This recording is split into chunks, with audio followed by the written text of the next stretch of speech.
Hi guys, स्वागत है आप सभी का होरी मिया द मिसिंग पीस के एपिसोड नंबर 18 में। अगर आप लोगों ने अभी तक इसके पहले के एपिसोड्स को नहीं देखा तो जाके देख लीजिए, डिस्क्रिप्शन में उसका लिंक मिल जाएगा। तो चलिए बिना कोई देरी किए शुरू करते हैं आज के इस एपिसोड को। एपिसोड की स्टार्टिंग होती है जहां पे फेस्टिवल शुरू हो जाता है और सबको अपना अपना फेस्टिवल एंजॉय करने का तरीका बहुत ही कैजुअल था। हमको पारी पारा करके सबका तरीका दिखाया जाता है। सबसे पहले हम लोग तोरू को देखते हैं जो अपने ही भैया से लड़ाई कर रहा था टीवी देखने के लिए। वाह रे वाह, आज फेस्टिवल है और ये लोग फाइट कर रहे हैं, क्या बात है। दूसरी ओर हम लोग मोहित और गोल्डी को देखते हैं जो अपने फ्यूचर को लेकर पढ़ाई की बात कर रहे थे। मतलब आज तो फेस्टिवल है, आज पढ़ाई करने की क्या जरूरत। खैर एनीवे, दूसरी ओर हम लोग चिंटू को देखते हैं जो अपने गर्लफ्रेंड के साथ पार्टी कर रहा था, उसके साथ रोमांटिक बातें कर रहा था, क्या बात है। और उसके बाद हम लोग सेन गोकू को देखते हैं जिसे साकुरा मना रही थी। वो कह रही थी तुम तो आज मतलब आयासाकी के घर जाने वाले थे ना, क्या हो गया, थोड़े बहुत कीड़े मकोड़े हैं, जाओ यार एडजस्ट कर लो, आज क्रिसमस है। जिसके बाद सेन गोकू भी मान जाता है।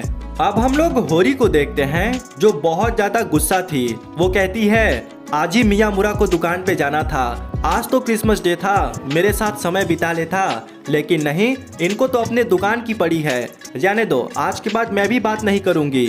लेकिन तभी मियामुरा का मैसेज आता है कि मैं 1 घंटे में तुम्हारे घर पे पहुंच रहा हूं, वो भी केक लेकर। और उसके बाद ठीक 1 घंटे के बाद मियामुरा अपने टाइम पे केक लेकर उसके घर पे पहुंच जाता है। ये देखकर सारे लोग एकदम खुश हो जाते हैं क्योंकि मियामुरा इतना अच्छा जो है। अब मियामुरा बोलता है कि हमारे पास ज़्यादा टाइम नहीं है, मैं थोड़ा देर बैठूंगा। लेकिन उसका थोड़ा देर कब 1 घंटा में चेंज हो जाता है पता ही नहीं चलता। अब मियामुरा घड़ी को देखते हुए कहता है अब मुझे चलना होगा, अब बाय बाय, मैं तुम लोग से बाद में मिलूंगा। और ये कहकर मियामुरा घर से जाने लगता है। अब होरी उसको छोड़ने के लिए बाहर आती है तो वो काफ़ी डिसअपॉइंटेड थी किसी टॉपिक को लेकर। मियामुरा तो अपने मस्ती में चले जा रहा है। तभी होरी कहती है मियामुरा, हम लोगों के पास ज़्यादा समय नहीं बचा है, अब 3-4 महीने में हम लोग का सिलेबस फाइनल हो जाएगा, उसके बाद ग्रेजुएट होकर हम भी बाहर हो जाएंगे, तुम भी बाहर, हम डिप्लोमा करेंगे, फिर तुम क्या करोगे, हम लोग एक दूसरे से बिछड़ जाएंगे, क्या तुम इस विषय के ऊपर चिंतित नहीं हो। जिस पर मियामुरा कहता है अरे चिल करो यार, अभी 2-3 महीने का समय है ना, तो उसके वजह से प्रेजेंट टाइम को क्यों खराब कर रही हो, बात का प्रॉब्लम बाद में देखा जाएगा।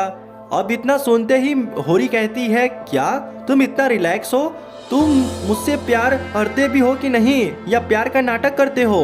अब इतना सुनते ही मियामुरा बस एक ही सवाल पूछता है। वो कहता है क्या तुम मुझसे शादी करोगी। अब इतना सुनते ही होरी भी एकदम मतलब घबराने लगती है। तभी मियामुरा को लगता है कि हमने कुछ ज़्यादा ही पूछ दिया और वो वहाँ से जाने लगता है। तभी होरी कहती है रुको, मैं तुमसे शादी करूँगी और मैं तुमसे शादी नहीं, वो सब कुछ करूँगी जो तुम सोच भी नहीं सकते। तुम मेरे पहले और आखिरी प्यार हो, तुम इस प्यार के लिए हम अपना जान भी कुर्बान करना पड़े तो मैं उसके लिए तैयार हूँ, बस तुम एक बार बोलो कि तुम मेरा साथ नहीं छोड़ोगे।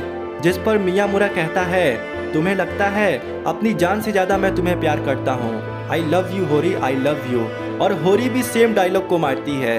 अब यहाँ पे समझ में आता है कि इन दोनों के बीच में कितना प्यार है। A few moments later. अब हम लोग अगले दिन स्कूल का सीन देखते हैं जहाँ पे सारे लोग इकट्ठा हुए थे और वो लोग अपने फेयरवेल पार्टी के बारे में बात कर रहे थे, इस साल की लास्ट एंडिंग के बारे में बात कर रहे थे।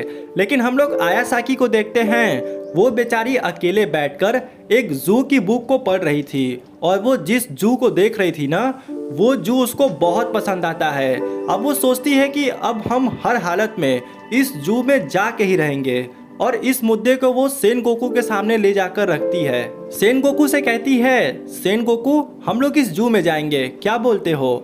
जिस पर सेन गोकू कहता है ये जू यहाँ से बहुत दूर है, तकरीबन 250 से 300 किलोमीटर दूर, टेम्पू रिक्शा से नहीं जा सकते, यहाँ पे जाने के लिए प्राइवेट गाड़ी चाहिए जैसे कार या कोई बस। अब इतना सुनते ही आयासाकी खुश हो जाती है क्योंकि उसे ऐसा लगता है कि अगर हम कार या बस करेंगे तो हमारी पूरी ग्रुप जा सकती है और हमारी एंडिंग बहुत ही अच्छी होगी।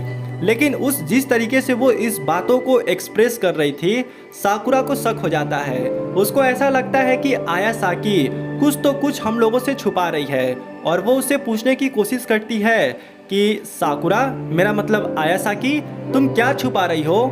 जिस पर आयासाकी कहती है कुछ भी तो नहीं। लेकिन साकुरा इतना फोर्स करती है, वो इतना ज़बरदस्ती उससे पूछने की कोशिश करती है कि आयासाकी के मुंह से सच्चाई निकल ही जाता है और वो कहती है, मुझे पता है कि 2-3 महीनों में हम लोग एक दूसरे से अलग हो जाएंगे। उसके बाद तुम कहाँ, हम कहाँ, कभी ज़िंदगी में हम लोग वापस नहीं मिल पाएंगे और ये मोमेंट हमारी ज़िंदगी का आखिरी मोमेंट है। तो इसलिए हम इसे बहुत अच्छे से एंजॉय करना चाहते हैं और कुछ नहीं, इस मोमेंट को यादगार बनाना चाहते हैं। ये कहकर वो इमोशनल होने लगती है, जिस पर उसके सारे दोस्त उसको समझाते हैं कि देखो आयासाकी, ऐसी बात नहीं है। ये कौन सा नियम है कि हम लोग पास आउट हो गए तो एक दूसरे से मिलेंगे नहीं। हम लोग लाइफ टाइम के लिए एक दूसरे से मिल सकते हैं। इसकी टेंशन तुम मत करो और ये सब कुछ सोच के ज़्यादा डिसअपॉइंटेड मत हो।